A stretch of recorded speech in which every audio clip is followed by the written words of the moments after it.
வணக்கம் நண்பர்களே, இமயம் DBT real estate சேனலுக்கு உங்களை வரவேற்கிறேன். இன்றைக்கி நம்ம பார்க்க வந்துட்டு ப்ராப்பர்ட்டி பார்த்திங்கன்னா வெஸ்ட்டு தாம்பரம் முடிச்சூர் ரோடு பார்வதி நகர். ஸோ அந்த பார்வதி நகரில் ஒரு 500 மீட்டருங்க வாக்கபிள் டிஸ்டன்ஸ்.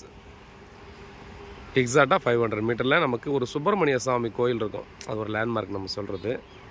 அந்த லைனில் தான் பார்த்திங்கன்னா இந்த ப்ராப்பர்ட்டி இருக்குது.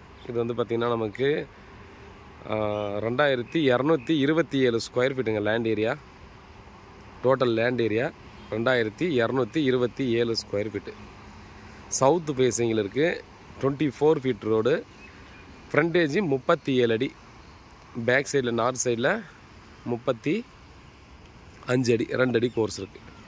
ரெண்டு சைட்லையும் பார்த்தோம்னா ஈக்குவலாக தான் இருக்குது. 62 அடி கிட்ட ஈக்குவலாக தான் இருக்குது. இன்ச்சு மட்டும் 1 இன்ச்சு கம்மியாக இருக்கும் ஒரு சைடில். நல்ல ஒரு ப்ரைம் லொக்கேஷனுங்க. நீங்கள் பஸ் ஸ்டாப்லேருந்து ஜஸ்ட்டு வாக் பண்ணுற தூரம் தான். சேஃபான லொக்கேஷன். எனி டைம் பார்த்தீங்கன்னா ஆண்கள் பெண்கள் எல்லாருமே நடந்து போகக்கூடிய சேஃபான ஏரியா தான். இங்கேனா எம்டி லேண்டே பார்க்க முடியாது.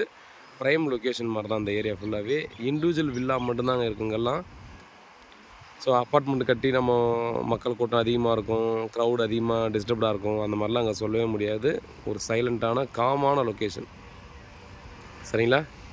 இதுதான் நம்ம பார்த்துருக்குற ப்ராப்பர்ட்டி. இந்த ப்ராப்பர்ட்டி தான் இது. வந்து நீங்கள் ஓகேன்னு சொல்லி புக் பண்ணிவிட்டு அட்வான்ஸ் கொடுத்துட்டு முடிச்சதுக்கப்புறம் பார்த்தோன்னா ஈஸியாக உங்களுக்கு நாங்கள் க்ளீன் பண்ணி கொடுத்துருவோம். சரிங்களா? அதனால் நீங்கள் வந்து யோசிக்கவே தேவையில்ல. பாருங்கள், நல்ல டீசெண்டான பீப்புள்ஸ் இருக்கக்கூடிய இடம். எல்லாமே பார்த்தீங்க அப்படின்னா கவர்மெண்ட் ஸ்டாஃப்ஸு இந்த மாதிரி பார்த்தீங்கன்னா ஓரளவுக்கு பொசிஷனில் இருக்கவங்க தான் பார்த்தீங்கன்னா இந்த ஏரியாவில் இருக்கவங்க. ஸோ பக்கத்தில் ஒரு 5 வீடு தள்ளி தான் நமக்கு பார்த்தோன்னா சுப்பிரமணிய சுவாமி கோயில் இருக்குது. பாருங்கள், நல்ல லொக்கேஷனு. இந்த சரௌண்டிங்லாம் ஈஸியாக நீங்கள் வந்து பர்ச்சேஸ் பண்ணலாம்.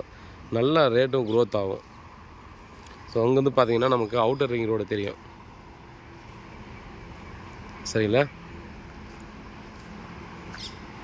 இது டைரக்ட் ஆக்சஸ் இருக்காது. அவுட்டர் ரிங் ரோடுக்கு டைரக்ட் ஆக்சஸ் எல்லாம் இல்லைங்க. இந்த காம்பவுண்ட் முடிவு வரைக்கும் தான். ஆக்சுவலாக இது வந்து இது தனி லேஅவுட்டு. இதோட கண்டினியூட்டி பார்த்திங்கன்னா அடுத்த லேஅவுட்டு. சரிங்களா? இதில் மட்டும் பார்த்திங்கன்னா இன்வெஸ்ட்மெண்ட்டுக்காக வாங்கி போட்டிருக்காங்க. அதனால் வீடுகள் வரல. ஃப்யூச்சரில் டெஃபினட்டாக வரும். ஏன்னா அந்த சைடு எல்லாத்தையுமே வீடு கட்டிட்டாங்க. நிறைய பேர் பார்த்திங்கன்னா ஸ்டாஃப்ஸ், கவர்மெண்ட் ஸ்டாஃப்ஸோ இவங்க எல்லோரும் பார்த்திங்கன்னா ஒரே கம்பெனியில் ஒர்க் பண்ணுறவங்க இவங்கெல்லாம் பார்த்தோன்னா இன்வெஸ்ட்மெண்ட்டுக்காக மொத்தமாக சேர்த்து வாங்கி போடுவாங்க. அந்த மாதிரி பார்த்திங்கன்னா வாங்குறவங்க தான். இப்போ இதில் ரீசேல் வரும்போது புதுசாக எல்லோரும் வீடு கட்டுறதுக்காக வாங்குவாங்க. ஸோ அந்த பக்கத்தில் இருக்கிற வீட்டுக்கு போனால் கூட பார்த்தோன்னா இந்த வழி ஆக்சஸ் இருக்குது. சரிங்களா? இந்த பக்கத்தில் பார்த்தோன்னா சுடுகாடோ அந்த மாதிரிலாம் எந்த ஒரு பிரச்சனையுமே இல்லைங்க. ஃப்ரண்ட்டு பேக்கு எல்லா இடத்துலையுமே பார்த்தோன்னா வில்லாஸ் தான், வீடு தான். எல்லாம் G+1 இந்த மாதிரி வீடு தான். நல்ல பங்களா டைப்பில் வீடு. நம்ம வீட்டுக்கு பக்கத்தில் இருக்கிறதே பார்த்தோன்னா ஒரு பங்களா டைப்பில் கட்டியிருக்க கன்ஸ்ட்ரக்ஷன் பண்ணியிருக்க வீடு தான். ஓல்டு ஹவுஸ் தான். சரிங்களா? பீப்புளும் பார்த்தோன்னா இயல்பாக பழகக்கூடியவங்க தான். நீங்கள் பார்க்கலாம், நம்ம இதுக்கு பக்கத்துலேயே பார்த்தோன்னா பார்க் வசதி எல்லாமே பார்த்தோன்னா ஆக்டிவாக தான் இருக்குது. ஒரு பீஸ்ஃபுல்லான லொக்கேஷன், பீஸ்ஃபுல்லான லைஃப் இருக்கணும்னா டெஃபினட்டாக அங்கே வாங்கலாங்க. So approved property, CMDA approved லிமிட்டில் வருது. லோனுக்கு வேணால் போய்க்கலாம். அரேஞ்ச் பண்ணி கொடுக்க சொன்னாலும் லோன் நாங்கள் அரேஞ்ச் பண்ணி தரோம். ஸோ ப்ராப்பர்ட்டி சம்மந்தமான வேறு ஏதாவது டீட்டெயில் வேணால் கால் பண்ணுங்கள். உண்மையாகவும் நேர்மையாகவும் கூட நன்றி.